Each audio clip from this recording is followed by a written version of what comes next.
sky.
Pain has a face.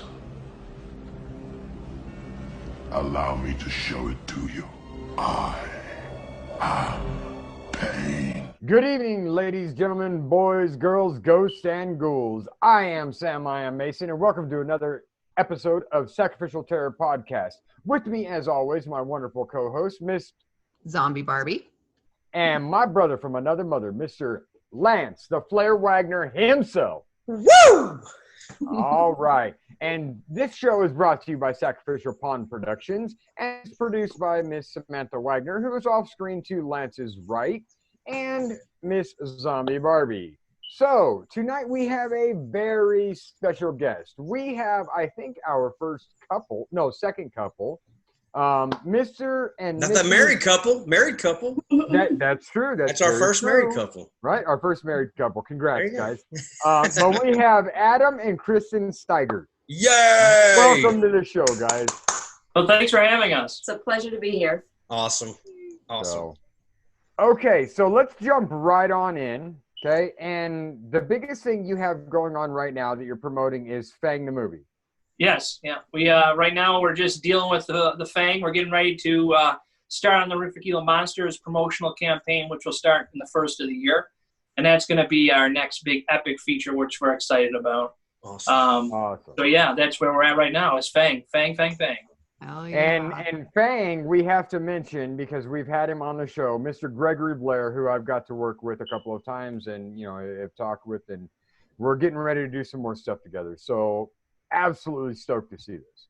Yeah, Gregory Blair, he plays Harold Pinter in the film, and he is just amazing. As we will talk, I'm assuming tonight at some point, I'll elaborate on how his role became, how big it was in the film, if you'd like to know. Because that, in all honesty, that is, he was supposed to be a rather small character, which we loved his on-screen presence. So we'll get, when you get there, I will get there. Okay. Cool. Yeah, that was awesome to see him. So we love Gregory. The special effects I liked all the blood and the gore and like the gurgly sounds and the chewing sounds and all that. Who did the special effects? That's it. Well, go ahead. You can take this one. Our special effects master is Mr. Philip Beath, who studied in, is it Pittsburgh? Yeah, at the Tom Savini School of Arts. Oh, okay. Wow. Yeah. Yeah. He's no joke. He paid attention. All practical effects, which he was absolutely phenomenal throughout. Yeah, no digital digital gore effects in any fashion were done. Cool. Oh man, it came out good. I was just telling Adam before he came on, I was like, did y'all run out of fake blood? He said, nope. No, actually we had, normally when we do films, because I'm all about more blood, I always remember back to like watching the Evil Dead 2 special edition like disc set, where he's just like, they had a whole big thing and it was in the, that's my go-to. I love to have fake blood, and I love the fact of more, because the human body may not literally have as much blood as we have in our film. Right. But, as an artist, that's one of the things you got to do. You got to make sure you take the audience on a ride, and you want to make sure that they're experiencing something. So the art of it all was the fake blood. And we wanted to be very comic booky, because we're getting into a set of stories that are in that realm. Gotcha. Oh, okay. Yeah, that was. And it looks great on camera. It really does. It always looks better when there's more blood on camera. It does. Who was Yeah. I saw But that. just to add on that, we actually tossed away 2 buckets of blood on our last day of last shoot day, which was rather sad Oh, to see that go. You should just poured it on Christopher Burns Jr. He was already. That was Eric, right? The guy in the basement, right? Yeah. Yep. Yeah. That I give that guy applause just for what he must have been sitting in. I mean, just nonstop filth. It was terrible. He had a pool of blood in the chair before he even sat in it. And he actually ended up he was in the basement so long that he ended up getting pneumonia from sitting in the basement, the dark, cold, wet basement for, I think, 10, 12 hours. Yeah, it was a while. In his underwear. He's dedicated. Stuck to a chair. And I don't think he would have had it And any other way. that's the other thing. The blood itself, when he sat in the chair, he actually adhered to the chair. Yeah. So when he tried to get up, think of taking a Band-Aid off. He ain't getting up. Nice. Wow. And you brought up the fact of all the sound effects. Uh-huh. There were nights that me and Kristen worked on the edit that we just focused on the most horrific and disgusting sound effects you could come up with. Yeah. There are some gross ones. Yeah. Yeah. There were a couple times that even made me say I couldn't watch this one. Wow. Wow. Nice. That's awesome. That's fucking awesome. Hell yeah. Sam knows about that fake blood.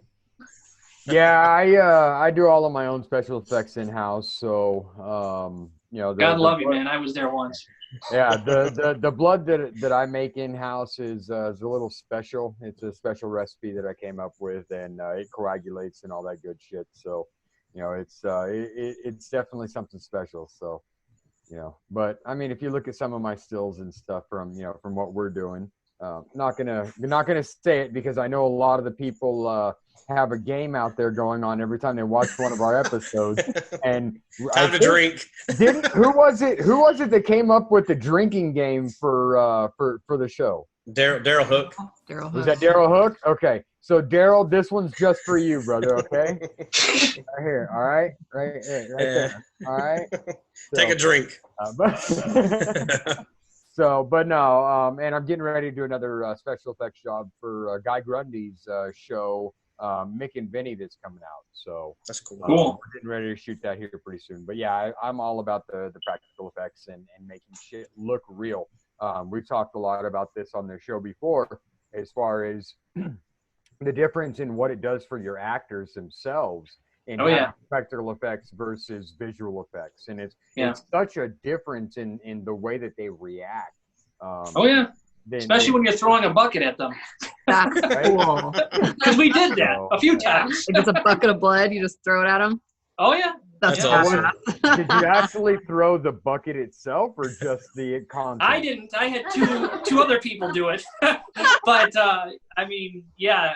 Sometimes when I say to the people working the blood to do more, and they don't do the more that I like, I set the camera up and I make sure that I go over and I do all the blood effects. Oh. There's actually a scene, if you get the special edition DVD of the film, there's a scene where I was actually in charge of one of the pressure hoses that was, you know where I'm going. The pressure hoses for one of the blood effects, and totally missed the actor and hit the ceiling. It was our first night at this location, and these ceilings were cathedral. So I think it was about a 10-foot, we 12-foot couldn't ceiling. figure out- we didn't have anything to get up to the ceiling, so It was dripping off the ceiling. Oh Yeah. my God, that's no. amazing. That would have been a great camera angle to actually come down and go up, so you could see it go up like that, and then have it dripping down. Well, the worst part about the whole thing is we had plastic off the whole surround. Right. And the one part we didn't plastic off was the ceiling, because I'm like, we're not going to get there. Oh, no. And we got there. That's awesome. And There's so many So much. There's so many stories. I've made so many films over the last couple of years. I have been attached to 17 projects. Wow. 7 or 8 of them I've actually directed myself. And Kristen has kind of always been there in the foreground. And, Kristen and I decided we were going to write a film together. She didn't know, I don't know if I'm answering this for you, but we weren't sure what her role was going to be initially for Fang. and she found a knack for writing. And there's 2 different endings to the film, as I mentioned off camera to Lance. And she wrote one ending, I wrote the other, and the rest is history, I should say. Can both of them tie into them? When I say them, it's the horrific evil monsters. So if anybody's, it's just easier to say them. So is it do both endings tie in? Like you could watch both the endings and it would you could go into the next one. Yeah. Okay. It's a different outcome for each ending. I wanted more of an uplifting. She wanted to kill them all. It's just everybody dies. And yes. You get what you saw on camera. Yeah. It was kind of a merge of both endings. The actors didn't know which ending we were going with, and that was which ending are you going with? Well, which one's going to be in the film? And we didn't tell anybody because I don't think we knew until we edited it to see what was going to work best, and it ended up becoming just a mishmash of both. Yeah. Okay. More of hers than mine, though. Really cool. More hers. And going back to the special effects real quick, you had talked about the pressure hoses and all that stuff. For those of you out there that don't know, that's actually called a squib. Okay, I've heard that. When you have a pressure, when you have any kind of a pressure that shoots blood or anything like that, when you cut throats or anything like that, the process is called a squib. Gotcha. Okay. I always think a squib is something being small. The more you know. The more you know. Was that Reading Rainbow? The more you know. Yeah. Yeah. The more you know. Little shooting star. So how far are you into the horrific evil monsters? Well, we are more than halfway through editing. Mm-hmm. We actually just got a couple days ago the score back for the first half of the film. This is the first film I've actually hired a composer. Normally I, with sound effects, create the score itself. I feel like you have more control yourself as a director and artist if you keep on those elements. But when you give other people control, it opens up the window for other interpretations. So I get very nervous about that. Regardless, I did see the beginning part, and I'm pretty impressed with what we got so far. I'm expecting the film to be completed, but done, ready to go by June. Okay. But we won't probably release it till August. August through October will be the time frame that it'll get released. I know Adam he'll have a lot of posts about. Oh yeah. Editing is killing me. I'm so sick and tired. Yeah, right now I'm going through a little creative block, if you will, because I'm working on the teaser trailer, and I finished it the other day, and then I went back and I watched it after a test audience saw it, and they gave me some pointers, and I liked that, and I went back and I started tweaking some things. So I want it to be the best it can be. This is like I always say, the Horrific Evil Monsters is my legacy film because it has so many elements of every single work I've ever done. There's more spoilers in the teaser trailer than you can even. I mean, if you were a fan and knew my work before, this will just set you over the top with what we did. Oh, cool. Wow. I'm actually kind of glad you brought up the fact of being the director and the creator of the content, because you and I are kind of on the opposite ends of the realm as far as that goes. Whereas you want that control, and you want, you're afraid to give over that control to somebody else, the creative freedom. Whereas I'm not an editor, I'm not a music designer, score, or anything like that. So yes, I have the vision, and yes, I guide them in what I want, but I'm not going to attempt to take that over from somebody else, because if I do it, it's going to look like shit. Yeah. So, I understand. Yeah. That's one of the best things about being an editor too of your own work, is you can visualize what the cut's going to look like. So as you're visualizing what the cut's going to look like, you know what you're going to be able to pull off and what you're not going to be able to pull off. In independent film, that's what it's all about anyways. So, if you can create that ultimate magic trick, then you've done your job. Absolutely. Mm-hmm. So, yeah, I'm just not that guy. I'm the writer, the creator, the director, the actor. Everything but. Yeah, pretty much everything but post. I'm right. Everything up to post. Once it comes to post, now if I'm working with somebody, then it's not a problem to go back and forth and and tell them how I want it cut and stuff like that. But as far as actually using the programs, I'm fucked. I used to be the same way, though. Trust me, a lot of the YouTube tutorials saved my ass. Awesome. YouTube That's is actually awesome. amazing. You can find like everything on there. Everything. It's so cool. I have to Including ask. how long an iPad battery will last. Yes, yes. I have to ask the two writers. I did catch like there was I caught a Damien, I caught an Ash Williams, I caught a Crowley. Hopefully you caught a Romero. I caught a Romero, which is very important. I caught a Romero, and then the funniest one was Gregory Blair, which I'm sitting there. What the heck is Harold Piner? So I looked it up, and all I could come up with was a British playwright. Was that right? Did I get close? After the fact, I think, to be completely honest with you, Harold never had a last name, and I think Gregory and I talked. Maybe I don't recall the exact scenario, but we talked, and we ended up giving him a name because I believe that characters that are very important in films have to have a full name. Gotcha. You've got to have a full name because that establishes them a lot more than just, oh, look, it's Black Suit number 3. Although I've had a Black Suit number 3 in every one of my films. Right. That's awesome. I've never given him a name. That's awesome. Yeah. I'm curious about that. With Gregory, you two talking, I can see, because I think Gregory might be like MIT type smart, or something. I think he might be off the chart smart. I don't know. Gregory's a very smart man. He's a that good guy actor. there. Oh yeah. I told after working with him on Fang, I said to him, I don't think I'd ever want to make another film without you. Oh, He is truly one of those actors that you can put him in any role. And we haven't released a lot of stuff for Horrific Evil Monsters yet, but we're getting there now to start really the push for it. And there's a lot of good stuff that Gregory does that you're just going to be like, wow, this guy can do some things. He is really impressive. It blows me away. Busy. He is so busy right now. Yeah. He is staying busy. And that's the other thing too. We wanted to use a lot of similar actors, right? We wanted to use a lot of similar actors from Fang because we had created such a really good relationship.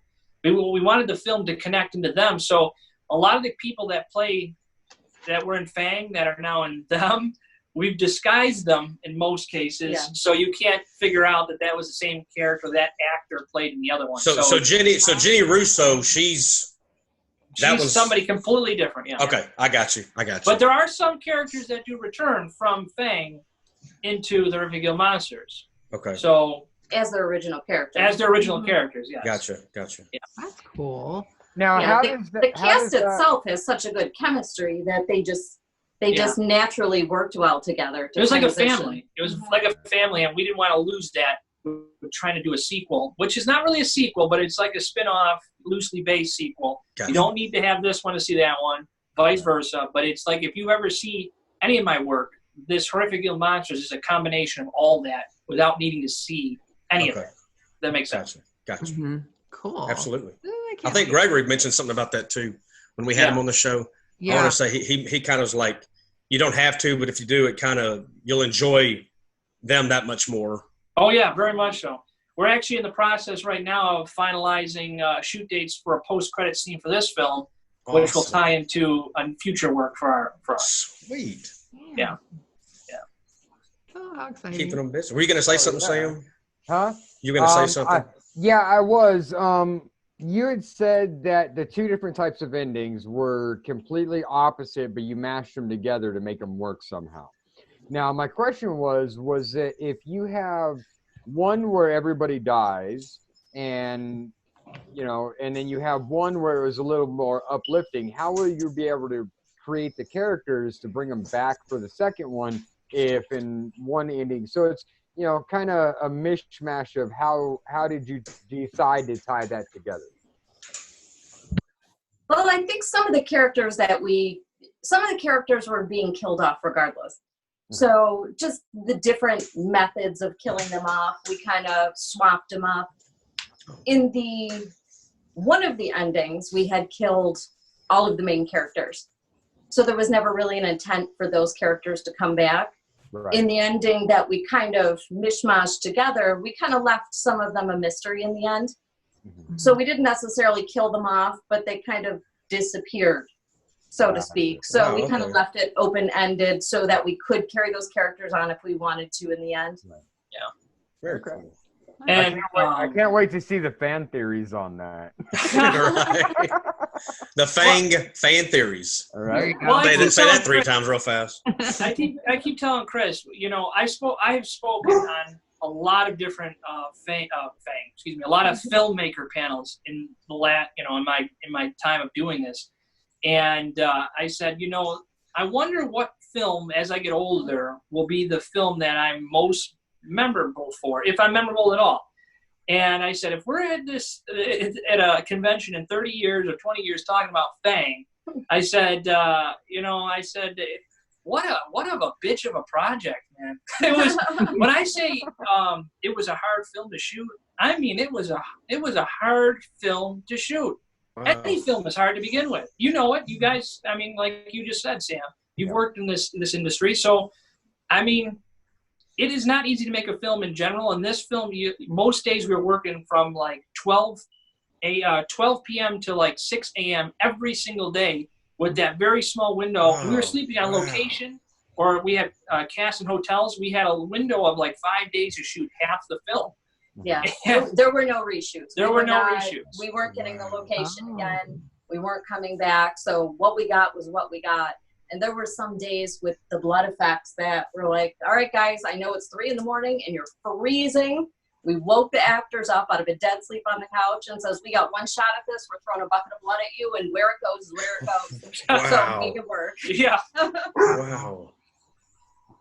Dang. That's crazy. I completely understand that and get that, because some of my murder scenes happen over a matter of 2-3 days. Because there's so many prosthetics involved in getting the shots right and lighting and everything else. And we haven't even gotten into it yet. That's just theoretically. Mm-hmm. So theoretically, I'm planning on 3 days for 3 of my murder scenes in this film. One of them is an autopsy, so in order to do the prosthetics and everything for that, so that they have a hole in their stomach and, and all this stuff, pull out the organs and all that shit. It is going to be ridiculously difficult to manage and shoot just right. Are you making a false table? I've worked with false tables before for an actor's leg. Are you doing anything with that? Okay. Yes and no. I'm creating a lay down table so that their head, shoulders, and basically this point right here is where the collarbone is where you'll see them, and then the rest of them will be underneath.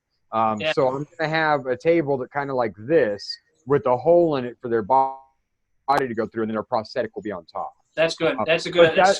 But that's only for part of it, because the rest of it, what I'm doing is I'm actually making a prosthetic that goes over top of their body that will have a foam build out. So that I can pull, everything that I need to and get the shot looking right and creating the depth that I need to on the full body. So it's going to be a multitude of different ways of doing it. Mm-hmm. So it's we're looking forward and not looking forward to doing this. So blood effects, man. That's all I gotta say. Oh yeah. That's all I gotta say. That should be like a hashtag, blood effects, and anybody that's an artist that does these types of things will know exactly what we mean. Hashtag blood effects. Hashtag blood effects.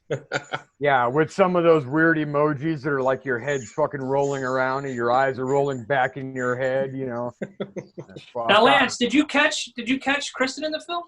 Yes, I did. Dr. Steigert. I She sure did. She has a much bigger role in the Horrific Evil Monsters. Okay. She does return. As a doctor or something? Well, I guess you can't really say. So. Well, we can tell you. She, anybody that you see in the Horrific Evil Monsters is a monster in some sort. Any character you see, even if it's the extras, in some way they're a monster, because either the human traits are making them monsters, or we just made them a monster in some fashion. But Kristin's is a very, we'll say, Dr. Jekyll and Mrs. Hyde situation going on. Cool. I like it. And if the current version of the teaser stays the way it is, you may even see a little glimpse of that. Sweet. Nice. Speaking of bringing Kristin up, I have a little birdie told me to ask Kristin about a psychic and Fang. Yes. So many years ago, probably about 4 years ago now, I went to a psychic, and this is when we were in the middle of filming another film that we had worked on. And she had said, well, I see you continuing in the entertainment business, and you have a movie coming up, a film coming up that you're going to film. And we hadn't even really started on that film yet. Yeah, not at all. That she said is really going to catch on. It's going to catch some steam. It's going to go places. It's going to end up in a lot of places. It's going to see a lot of exposure. So I brought that to Adam's attention. And at that point, we were kind of in a phase where, you burn out, you run out of steam, you get tired. You're filming films back to back to back. I think you'd been working on films since 2010, consistently, nonstop. Yeah. And you get to a point where you're tired. And I'm like, nope, we got to make this film. The psychic said we got to make this film. We got to keep going. That's awesome. I'm tired. We need a break somewhere. Nope, we got to make this film. And I'm really glad that we did. And I think Adam's glad that we did, because it really reinvigorated me as an artist, because I had been working on this previous film that she's mentioned that it was kicking my ass. I was like, I can't do this no more. Wow. And it was another film that was brutal to make. And between Kristin and another producer on Fang, those two, mainly Kristin, but those two put the word in my ear that we needed to make another film and do it soon, because the creative juices were flowing. Gotcha. Right. Gotcha. That is cool. Gotta do it. But we have that recording, by the way. We do have that recording. It was recorded of the psychic actually saying this. Yeah, I recorded the session, so I keep it. Nice. Oh, cool. So occasionally when we're like feeling like we need a little pick me up, we're like, let's play the clip again. Maybe a little motivation. That's awesome. That's really neat. That's too cool. She let you do that. Does she let you record it? Yeah. Oh yeah, I've seen her a few times since then, because I try and go every year. I don't know if you believe in that stuff. I don't know if I believe in that stuff, but either way, it gives you that little bit of pick me up or uplift that you need at the time. Mm-hmm. And she encourages you to either take notes or record it with your phone, and I just keep carrying it over iPhone to iPhone. Every time I upgrade, cool. I just carry it over in the voice memo section, and it's, it gives you those. And I hadn't even mentioned what we were working on. I hadn't mentioned very much about the entertainment business, and it came up out of nowhere. She goes, you're in entertainment. You do some sort of entertaining. Do you sing? Do you dance? Do you do music? Do you do film? So she kind of picked up on it. She does. Okay. That's cool. And now you might have a complete franchise out of it too. That'd be cool. That'd be awesome. Well, my whole strategy has been, you have to make the films connect in some fashion, but being an independent film, you cannot do sequels very often. You don't have that opportunity. So if one of the films picks up, my intent is always to be, there's another film in that same series. Oh, now it features this character. Oh, I might want to see that. Gotcha. So that's what my whole mindset is. And Kristin was wrong. I have to say it. It wasn't 2010. It was from 2008 that I've been working on film. Wow. So I was almost done. I mean, I was spent. Wow. Yeah, it's a long time. But when Marvel started their whole thing, which is about around 2008, right, I said to myself, maybe we should try and figure out a way to do this too. So that's where the whole concept of connecting the films actually stem from. So there's a little bit of an homage, I guess. Now that I think about it, there's a little bit of homage to the Avengers. Very much. The Ricky homages is my Avengers Endgames film. That is. Gotcha. That's all my eggs in one basket and saying good luck. That's awesome. And a great cast too. I mean, yeah, we love Kaylee. I'm friends with Kaylee on Facebook, so I follow her quite a bit. I've been wanting to work with Kaylee since I started in 2008. We just couldn't get the right film to work out. And then finally I said, hey, I got a script for you to read. I said, this role is you. I said, I wrote this for you. And she read it, and she's like, yeah, I want to do it. But I don't think she realized, and if she's listening to this, I will admit, I do not think she realized how much work it was going to be for her character. Mainly because for a good chunk of the film, she wears prosthetics.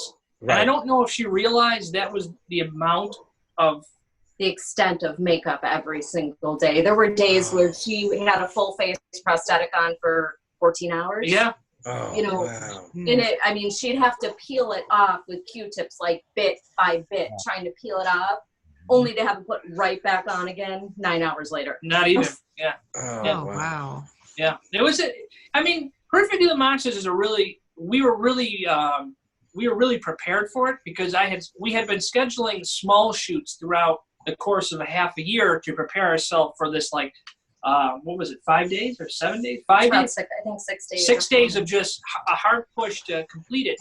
But I also didn't want to let the crew get to a point where they were, like, no longer able to, or they didn't remember how to do something, or, you know, we had a couple big effects that we did. We did this whole massacre scene in November prior to shooting the big, 6-day push.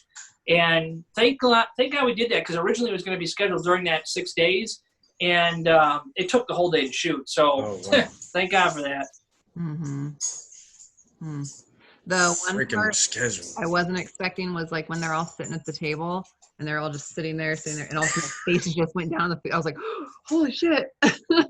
Oh, you're talking Melantha. Yeah. Yeah, I did not the mother, expect that. Doris. Yes. Yeah. They're just like, Fun fact about that, I could give you a couple. But a fun fact about that is, well, what was the substance of stuff? Because that was... Yeah, that looked pretty gross. Well, yeah, 'cause Melantha is vegan. So we couldn't use, it was supposed to be a meat product, and obviously we couldn't go with meat. We had to find some sort of alternative, and we're at this secluded location in the middle of nowhere in the Finger Lakes in New York, and what do we have? We brought all the food in with us. What do we have that we can make this look like meat? So we took a bunch of potatoes, microwaved them, chopped them up. I think we mixed like soy sauce, Worcestershire sauce, just a whole bunch of nasty stuff that wasn't meat on a plate. And it was apparently the most disgusting tasting, nasty, gross, and they just went for it. I mean, they face planted that plate, and it was dripping out of their mouths. And Melantha actually ate her hair. If you watch the scene, she actually has a clump of her hair in her mouth. And I'm behind the monitor watching this, and I'm just like, can we call cut? Can we call cut? No, keep going. But I was about to gag. It was gross to watch. Erica's all gagging. Yeah, she puts her hair up. I'm like going, what's she putting her hair up for? It didn't matter. It all came right back down.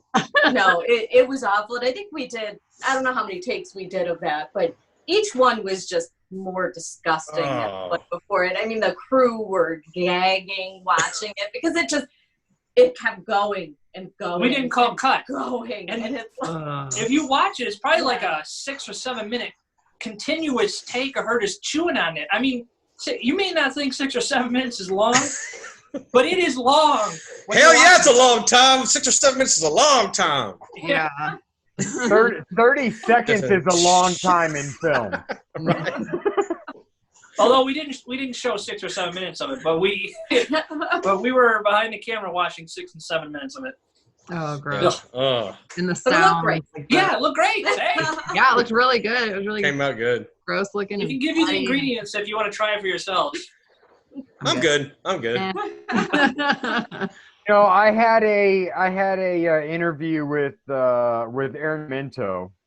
He does the raw meats or raw greets and green meats or something like that.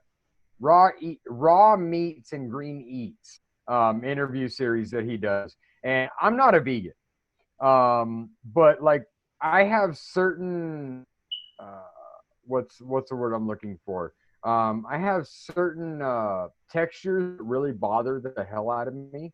You know, and so I can only imagine putting all this shit together and, you know, having to do that on film and making it believable without actually like getting sick or, you know, so yeah, I'm good on that. Thanks. Can I insert a little nugget here? Yeah. If you don't mind. The house is beautiful. It's amazing.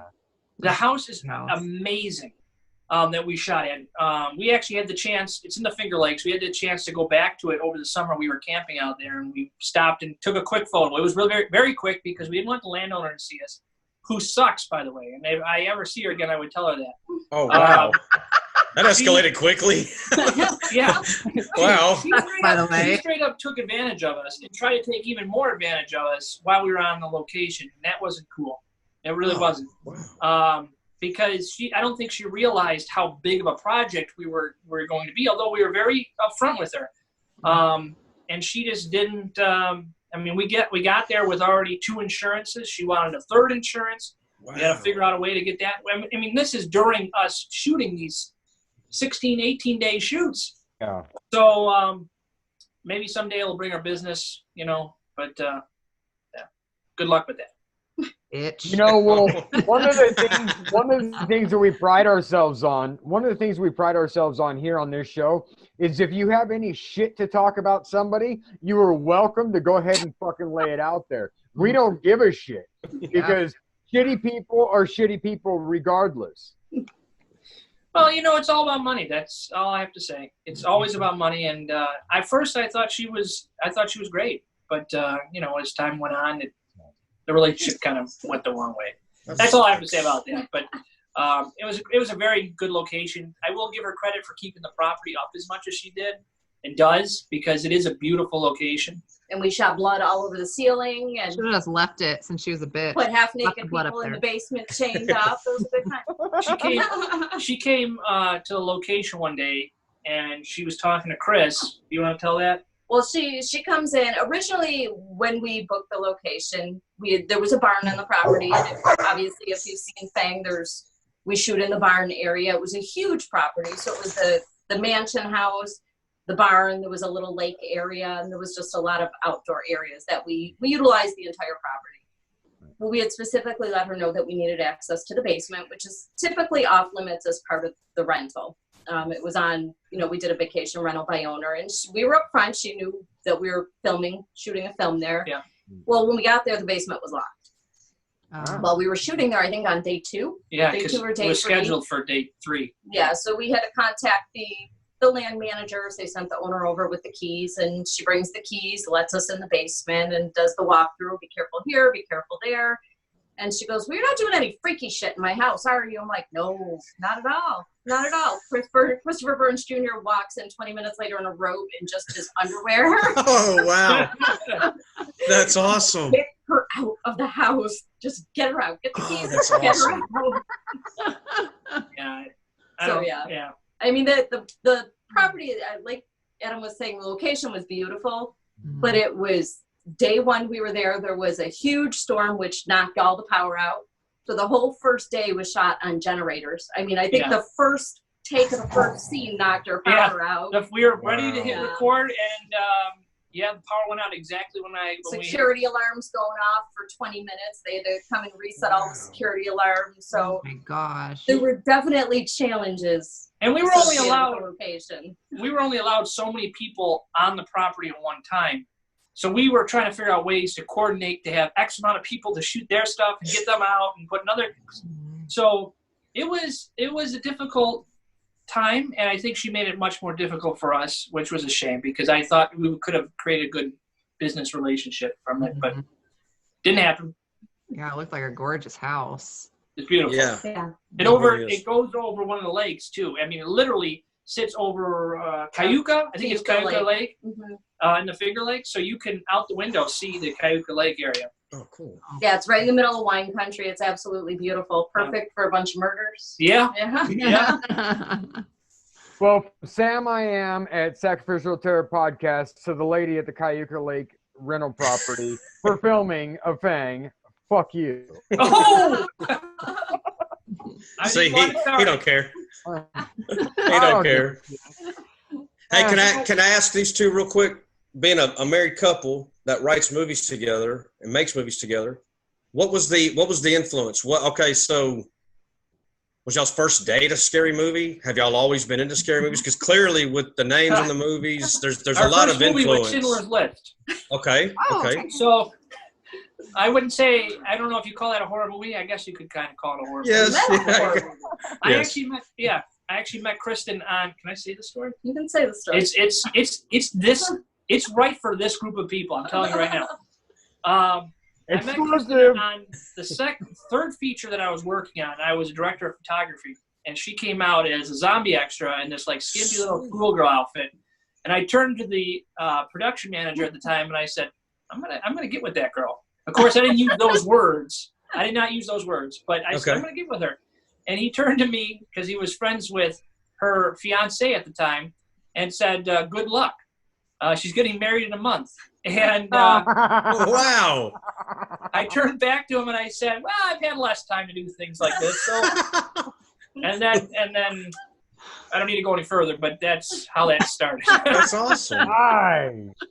Good job. So who are y'all's influences then? Who would y'all say directors? Okay, I'm sorry. I have to respond to that real quick. So technically, you were a naughty schoolgirl. I was. Even though you were dead. Check out our Facebook after we're done. Tag Sam in that. I will. There is a photo of it. There's a photo. Sweet. And Hell Sam, yeah. if you say you agree at that time that you would want to get with her, I would have been. I'll let that pass. Okay, it's on. We've recorded it, so you'll know what I was working with. Okay, so. Hey, That's awesome. Fair enough, brother. Fair enough. All right, Lance, go ahead. Influences. Yeah, I was just saying, like, who would y'all say? Because clearly y'all gone the horror route. So, are we to assume it's horror directors that influence y'all? Do you have a director that influences you? Well, I have Flyboy tattooed on my arm Okay. from Dawn of the Dead. Nice. Awesome. So his biggest I know where that one is. Yeah, has always been George Romero. Yeah, mine's been George Romero. My grandmother told me a story once that if I ever found a girl that liked the same movie that I did, that I should marry her because she's always like, "Oh, you're grungy movie," you know. And it happened to be Dawn of the Dead that inspired me to become a filmmaker, which is so crazy because on IMDb in previous years, my name has been linked to George Romero's name. So like that was like the ultimate high for me. I've never met him in person, but I've gone to his panels. I have actually checks that he wrote for Dawn of the Dead. I actually have a check from Dawn of the Dead, which he signed on my wall in my office.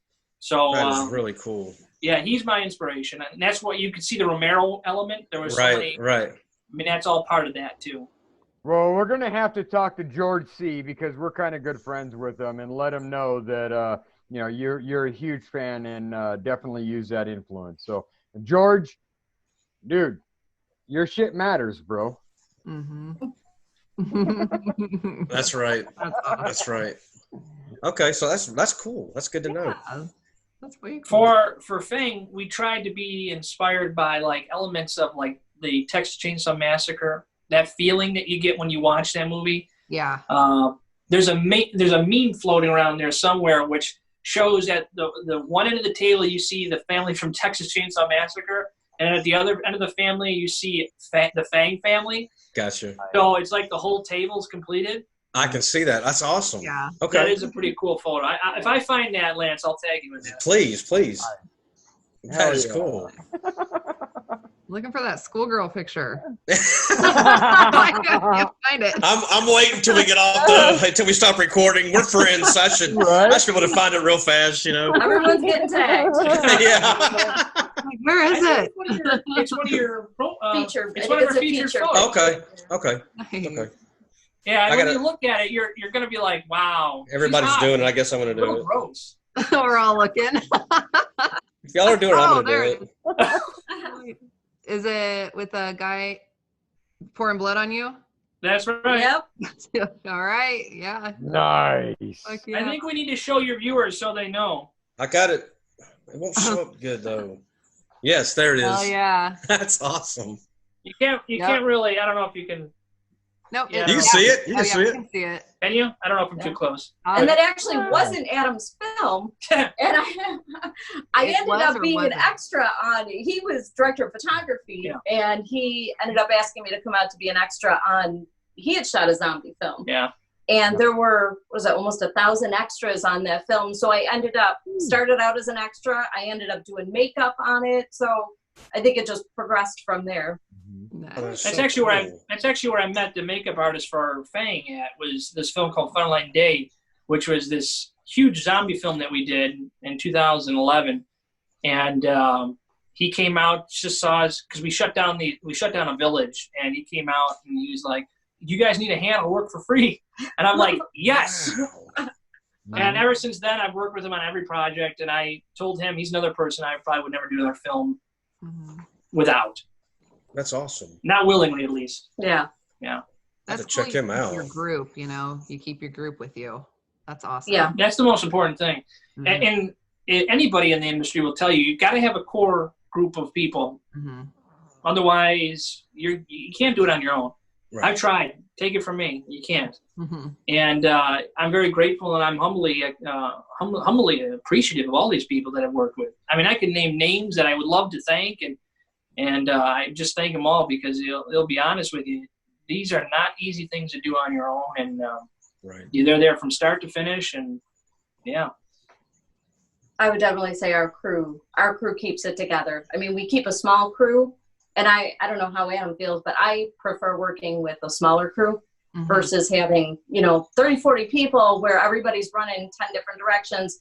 I may have 8 different roles on set that I'm running around like a crazy person, but you know that it's all getting handled, and you can delegate it out to the people that that have worked with you film after film after film, and they produce results. Let me say, I enjoy working with bigger crews, and there's a couple films that I've done where I've had like 30 people working under me.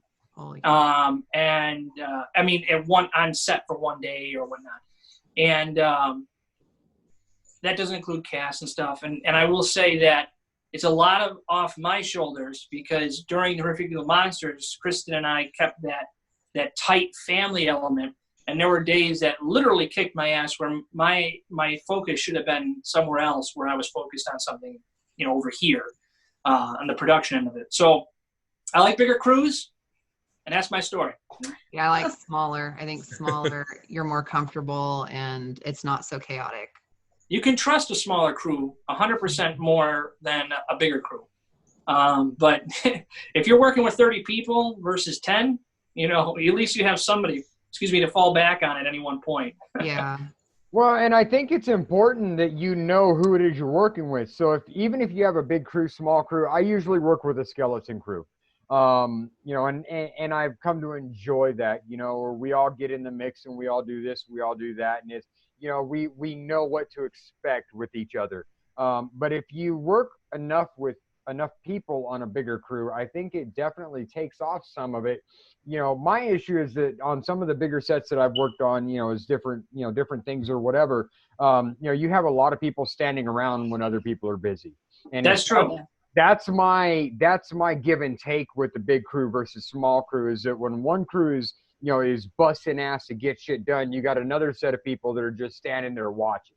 Yeah. So that's one of the reasons I prefer a smaller crew. And eating all the food, because they do that too. Yes, I actually had to fire somebody once because of that very situation. Yeah. They ate all the food. Wow. No, well, they were working. They were just sitting there eating, and like the cast was trying to get food, and I was Wow. like, "Dude, you haven't done shit all day. Get out!" Yeah. Actually, I didn't Hey. fire that guy. Somebody else. Dude, I made sure it happened. Wow. I've seen people on sets like putting shit in their fucking purses and their backpacks and like fucking taking it crafty. It's like, dude, what the fuck are you doing? Wow. Well, again, going back to indie, cater between effects and food. If you don't have good food for your cast and crew, you are doomed to fail. Yep. Mhm. Seriously, Wow. because food. You know how we all get. We get hangry. Hangry is the right phrase, right? Angry. We get hangry, and if you don't have something laying around there because dude over there just ate it all. Wow. Yeah, You gotta go. you gotta get out. Oh, yeah. You just ate it all. See, and also I'll say something on the indie thing is that if you have one person that's a fat Albert and fucking grubbing everything and everybody else is pissed off because of that one person, first off, I got to pay for that shit. Right. Oh yeah, that's the other thing. So if you're taking more than your fair share, dude, you're gone. So, You got time to lean, you got time to clean, Jack. Yeah. right? Do Right. something. And it's funny you say that, Lance, because the distinct time I'm remembering right now, the guy was told to go clean. Oh, wow. Oh, All this fake clean blood, up the food. Yeah, let me take care of this pizza over here, Adam, first. Yeah. Golly. That's terrible. Oh. Yeah, it was fun. Let me tell you. And they say that's why I get kind of pissy sometimes with people want to bash a movie, and I'm like going, go make a movie yourself. If you want to, go see how easy it is. Yeah, just go, be gone. I don't even get into. Did you see my Facebook post last night about? I made this post about. I did. I did. If the audience only knew what filmmakers went through I love that post. You know, I mean, it's cool to not like a film, but to not appreciate a film is a completely different thing. Right. And that's where the line is drawn. You know, you can look at any positive or negative comments on any of the films I've made, and the negative ones, they're always so brutal. And then I'm like, dude, are brutal. Come on out. Yeah. But I was like, I didn't do anything to your family. I didn't do anything to you. I made a movie. I mean, come on. Yeah. My favorite is when they mention the acting. Like, if anybody ever mentions acting in a movie, I take pride in acting. You know, in earlier films, I didn't always have the best actors, I'll be honest. But we had people that were trying to do something good for themselves. And a lot of those people have gone on to better things than those earlier films. And they used us as a stepping stone. And that was really, really humble experience as well. So, you know, when you say things like that in reviews and stuff, you know, you kind of take it personal only because you know how hard those people work to do. They gave it their all, even though their all may not be what you see on camera. And you can edit around some of that too. You know, we hire for the person that we're hiring. For the acting, you can edit around some of that. Right. And in this day and age, with independent film, it's all down to marketing. So if you don't market or advertise yourself, social media is probably the number one thing. I refuse to hire you from here on out. So we did our research before the Rebecca Monster was shot, and we picked people that strategically post continuously, or their posts get average of certain amounts of likes or views. Awesome. Because at the end of the day, I got to be able to push your brand. I got to be able to say the money I spend on you was worth it. You know what I mean? Right. Yeah. You could be the best actor in the world, but if you don't bring me one view, then what am I doing paying you? Well, they're their best advocate. You know, if they don't want to advocate for themselves and promote themselves, and this is what they want to do with their career, why should we do it for you? Right. And, you know, we bring you to enhance our product, and then vice versa. Right. Yeah. See, and I've had a lot of issues with that, with some of the cast and crew on my stuff. Is that it's very difficult to get people to want to promote something. Which I don't get. And it's like, but you are your brand. So if you're not willing to push this, then why am I trying to bend over backwards to make you look good? Right. Exactly. Right. So where I got to be careful is I want to share everybody's stuff, but I don't want to push anybody's stuff down. I don't want to bury something, So I got to be strategic when I'm sharing stuff, Yeah, no, and I understand that. I mean, we all have our different knacks. I mean, all the four. There's five of us here. The five of us all do something different in the artistic world, and I will tell you that you all, the three of you, all of us in this are doing it right. I've looked at everybody's Facebook page, and the likes and the shares, those are what really does it. And for filmmakers like myself to share another filmmaker's piece of work, it's even that much more important because you're creating a relationship. And absolutely. I can go on and on about this, but read my book when it comes out in 2 years. Boom. You got it. And we better have special thanks in that book. Hell yeah. Hell yeah. I'll cite this podcast. Right? Yes. Hell yeah. That's so All good. right, guys, we're getting about that time of the show. We're going to go ahead and start wrapping up. So this is your guys' chance to promote your stuff, plug your links, get this stuff out there so that we can then share it for you. And, yeah, man, so it's been a pleasure having you on. And whoever you want to give your special thanks to, special shout-outs, anybody in particular stands out, have at it. Ladies first.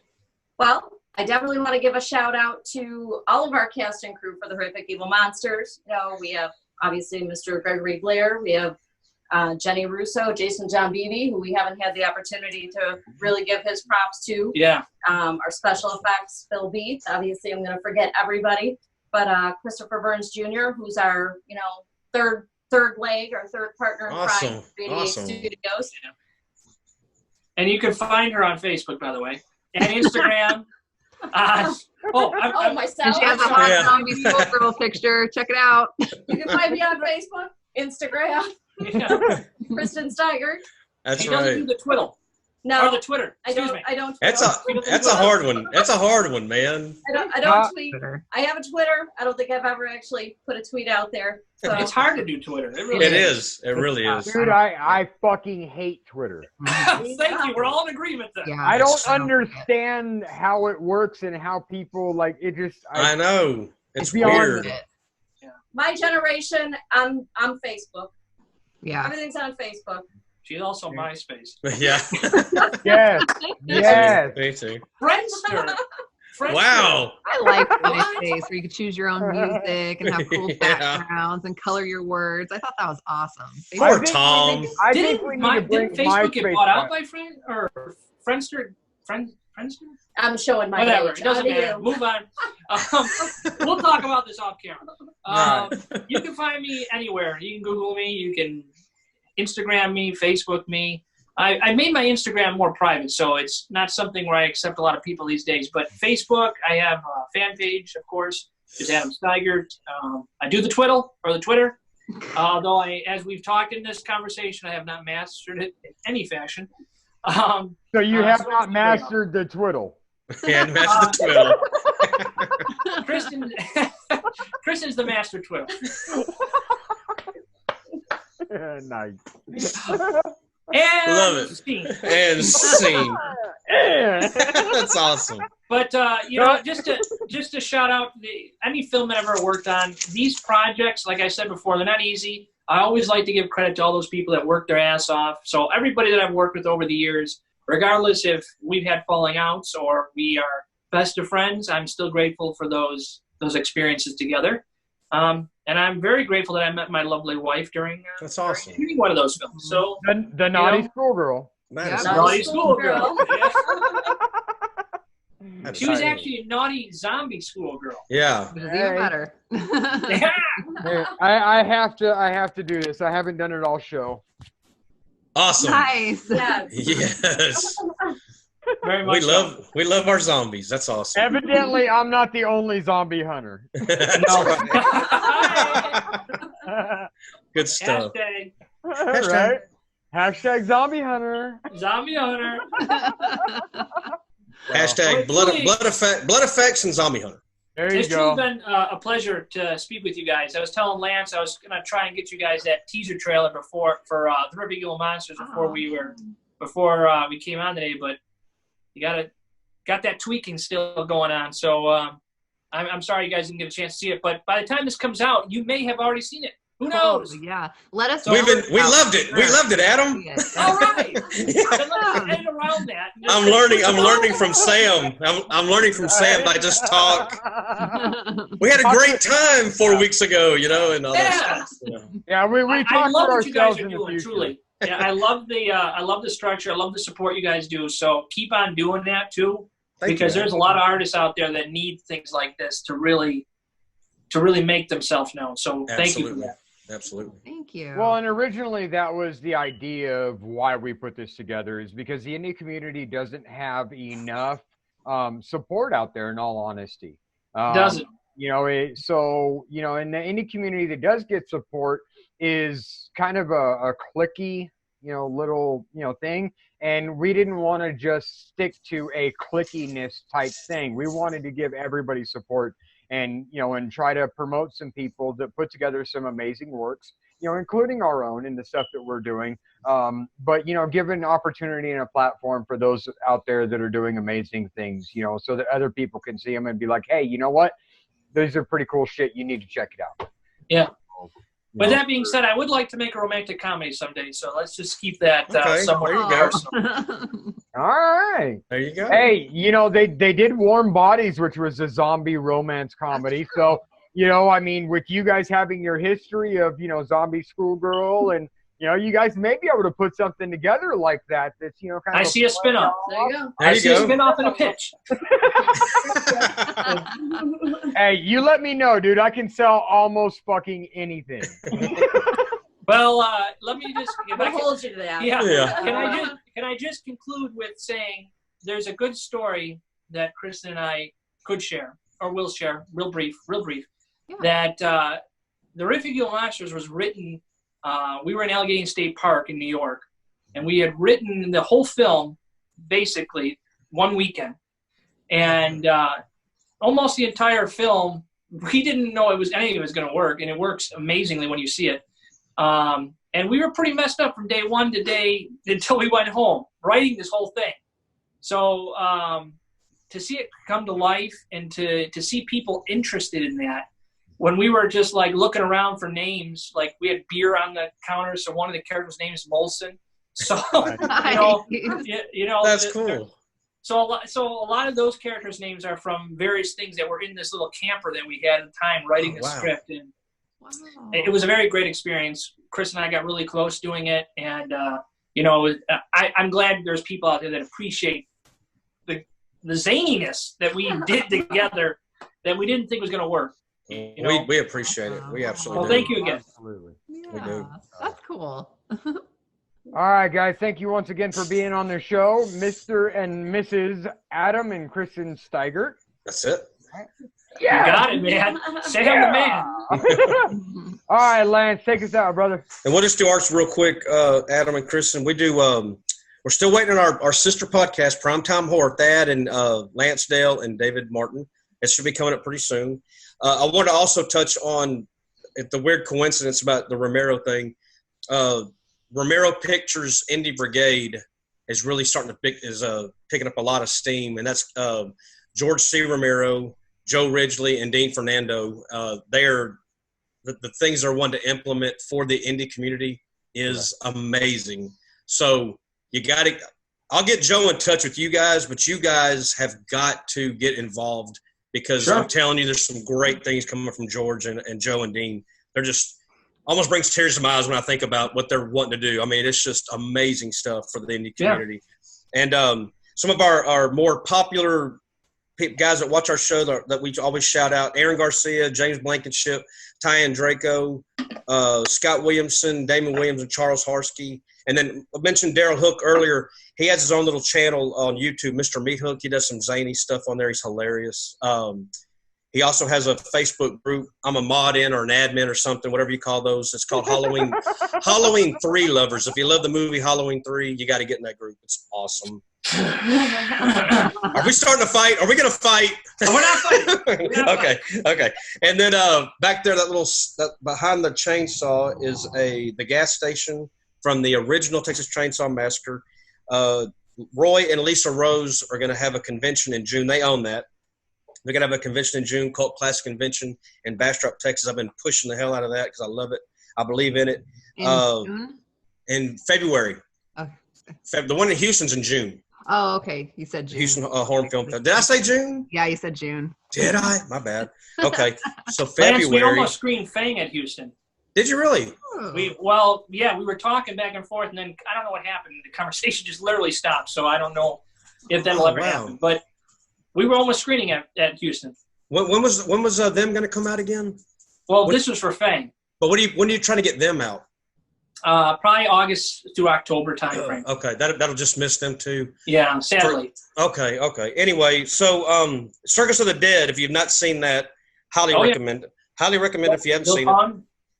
Billy Pond, Parrish Randall, Bill O'Burst Jr., Snell Ryan, they'll all be there.